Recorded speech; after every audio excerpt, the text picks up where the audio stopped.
बीजक साखी प्रकरण की 304वीं साखी। ऐ मर जीवा अमृत पीवा क्या धंसी मरसी पतार। गुरु की दया साधु की संगत निकरी आओ यही द्वार।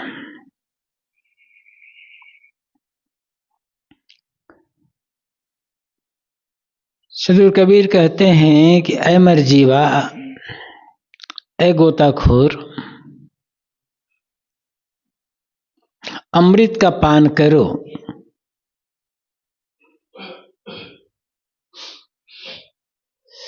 कुंडली जागरण के चक्कर में पड़ करके भ्रम में क्यों धंस रहे हो?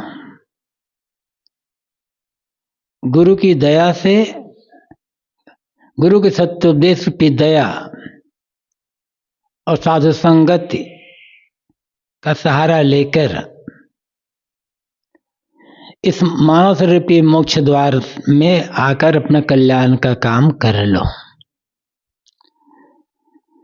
मर्जिया गोताखोर, गोताखोर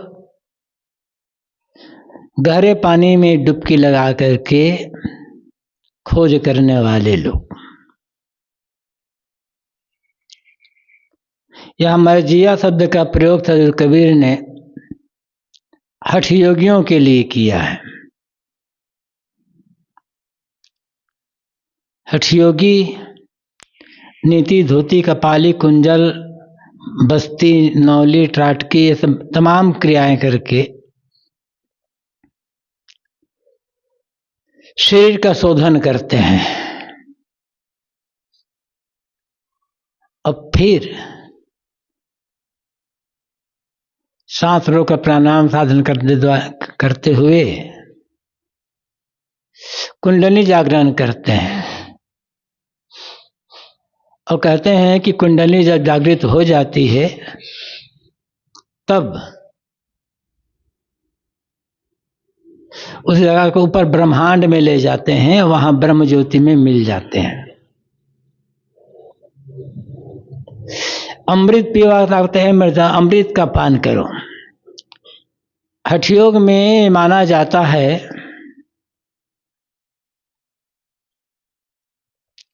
कि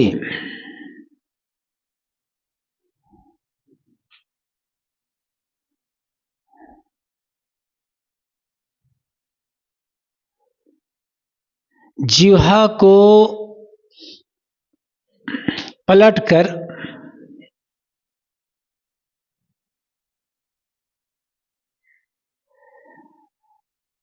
या मूर्धा के अंदर जो कहता है चाहे तालुमूल में लगाते हैं और तालुमूल में जो लाट टपकती रहती है उसको पान करते हैं। कहते हैं कि ये अमृत का पान है, इस अमृत पान को करने से अमरता की प्राप्ति होगी। साहब कहते हैं वो तो लार है, शरीर का एक विकार है, वो भोजन पचाने में सहयोगी है लेकिन वो अमृत नहीं है। शरीर तो मरण धर्मा है,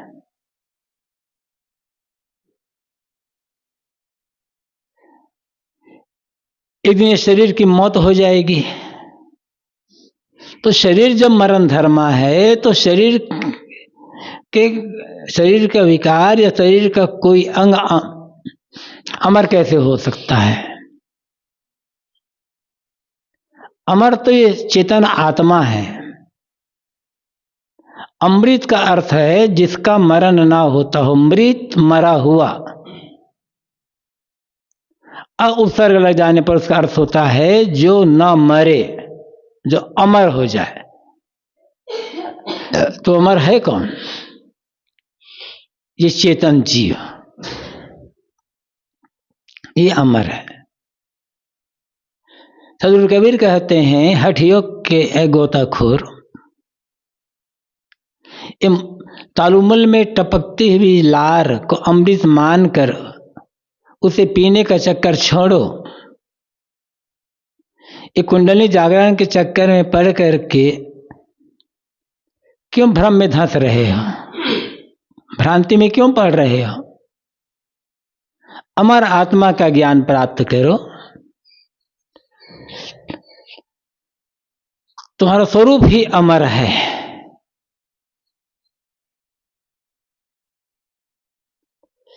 और यहां पर उस अमर जो चेतन जीव है उसे ज्ञान के प्राप्त करने की कोई बात ही नहीं है। चाहे कुंडली जागरण करके ऊपर ब्रह्मांड में जो ज्योति मानते हो ब्रह्म ज्योति, उसमें मिल करके अमरता मानो, वो भी भ्रम ही है। ज्योति भी एक विकार ही है, दृश्य है, विषय। और उसमें मिलने से मोक्ष कैसे होगा? शरीर फूट जाएगा तो ज्योति नष्ट हो जाएगी। कुंडली जैसी कोई चीज शरीर में है ही नहीं। कुंडली कहा जाता है एक काल्पनिक शक्ति है। तो जो काल्पनिक शक्ति है वो हकीकत है ही नहीं उसके, तब उसे मिलने से कल्याण कैसे होगा?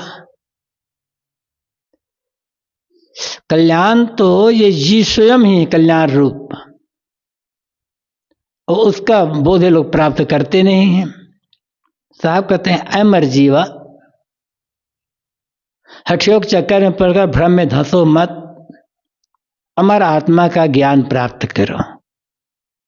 और अमर आत्मा ज्ञान प्राप्त करके मन को सब तरफ से समेट करके उस अमर आत्मा में ही लीन करो। जब मन के बाहरी सारे विषयासक्ति खत्म हो जाएगी, मन भी शांत हो जाएगा, तो शेष क्या रहेगा? अमर आत्मा ही रह जाएगा। बाहर समृद्धि पाने की लालसा क्यों करते हम? गुरु की दया, साधु की संगति, यहां पर आप कल्याण का रास्ता बताते हैं। गुरु की दया, गुरु दया का अर्थ है गुरु का सत्योपदेश। गुरु तो दयालु ही होते हैं, लेकिन गुरु की दया तब तक काम न आएगी जब तक हम गुरु के सत्योपदेश को ग्रहण नहीं करेंगे। गुरु का वास्तविक उपदेश क्या है? अपने स्वरूप का ज्ञान प्राप्त करना और बाहर अपने से अलग शरीर से लेकर संसार तक जो कुछ भी है उसकी आसक्ति का त्याग करना, यही गुरु का उपदेश है। और कल्याण का रास्ता यही है। विषयासक्ति का त्याग ना करें, अपने स्वरूप का बोध प्राप्त ना करें तो गुरु क्या कर सकते हैं फिर? वो तो दया कृपा करके तुम्हें आत्मा का बोध, कल्याण का मार्ग बता रहे हैं, और चलना तो तुम्हें पड़ेगा। और साथ साथ साधु की संगति, साधु संगति से उसका बोध पुष्ट होता रहेगा। गुरु की आवश्यकता है, लेकिन कोई भी शिष्य, कोई भी साधक सदैव अपने गुरु के पास रह नहीं सकता, और गुरु से अपने सदैव अपने पास बनाए रख नहीं सकते। एक ही थोड़े हैं, बहुत से शिष्य हैं, अनेक। तो कभी कोई साथ में, कभी कोई काश में। अब गुरु अलग, शिष्य अलग है, तो फिर सहारा कहाँ मिलेगा? साधु संगति।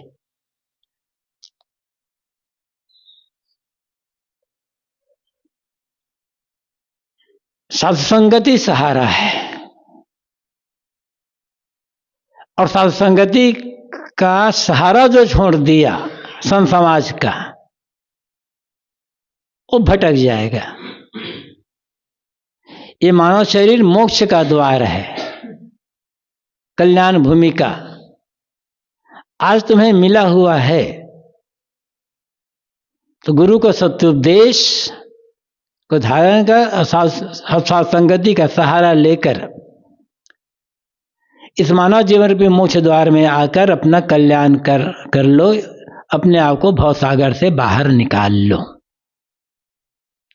आज तुम्हारे पास पूरी स्वतंत्रता है और पूरी भूमिका से मिली हुई है।